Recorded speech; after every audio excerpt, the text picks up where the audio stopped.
Subscribers எல்லாருக்கும் வணக்கம். பெரும்பாலான மக்கள் விளம்பரத்தில் சொன்னது போல இந்த கார் வேகமா இல்லை என்றார்கள்.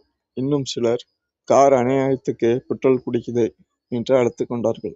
இப்படி இன்னும் சிலர் சின்ன சின்ன பிரச்சனைகளை கூறிக்கொண்டிருந்தனர். பிரச்சனைகள், தவறுகள் எல்லாவற்றையும் கவனமா குறித்து கொண்டார்கள். டாடா மோட்டார்ஸ் நிறுவனம் சுறுசுறுப்பா செயல்படுச்சு. டாடா இண்டிகாவின் அடுத்த வடிவத்தில் இந்த குறைகள் எல்லாம் என்ன பண்றாங்க, பெரும்பாலும் களையப்பட்டு விட்டன. ஸோ இங்க என்ன நடக்குது, நீங்க ஒரு ப்ராடக்ட் லான்ச் பண்ணனே அதுக்காக ப்ராப்ளம் வருதுன்னே அதை ஃபேஸ் பண்ணி ஃபர்ஸ்ட் ஃபேஸில் அப்படிதான் இருக்கும். ஆக்சுவலாக இனிஷியல் ஸ்டேஜில் லான்ச் பண்ணுறீங்கன்னா அப்படிதான் இருக்கும். அதுக்கான என்னென்ன இது வருதோ அது எல்லாமே ரெடி பண்ணி கொடுத்துட்டாங்க. இங்க என்ன பண்றாங்கன்னா,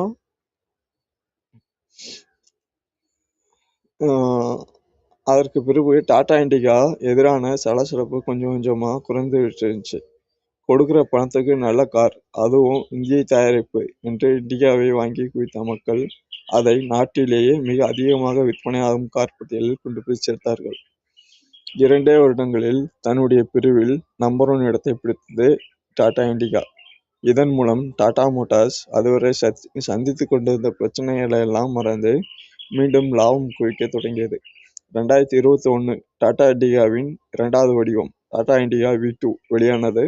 அதுவும் 16 மாதங்களில் 1 லட்சம் கார்கள் விற்பனையாகி இந்தியாவிலே மிக வேகமாக விற்று தீர்ந்த கார் என்னும் சாதனையை படைத்திருந்துச்சு.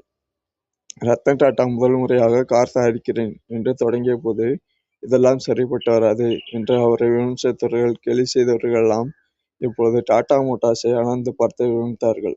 அதற்குள் ரத்தன் டாடா தனது அடுத்த குறையை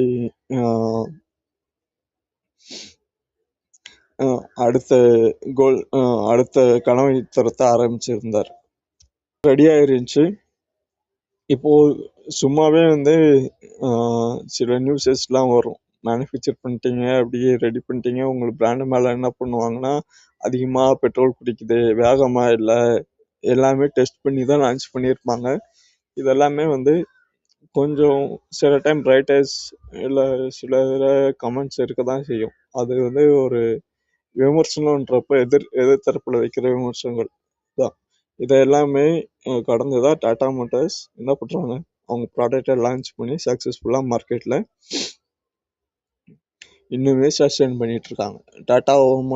ரத்தன் டாட்டாவும் சரி, அவரோட ஃபவுண்டரோட கனவு நினைவாக இருந்துச்சு.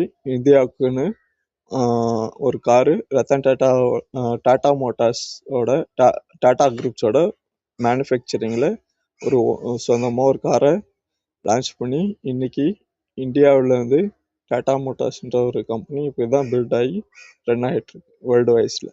இதுதான் டாடா மோட்டார்ஸோட ஸ்டோரி. ஓகேங்களா? ஸோ பார்ட் 1 இருக்கும். ஸோ கண்டிப்பாக பிடிச்சிருந்தா பாருங்கள், லைக் பண்ணுங்கள். அடுத்த பாட்டில் ஏதாவது ஸ்டோரிஸ் வேணும்னா, ஏதாவது கம்பெனியோட ஸ்டோரிஸ் வேணும்னா சொல்லுங்கள், கண்டிப்பாக பண்ணுவோம். தேங்க்யூ.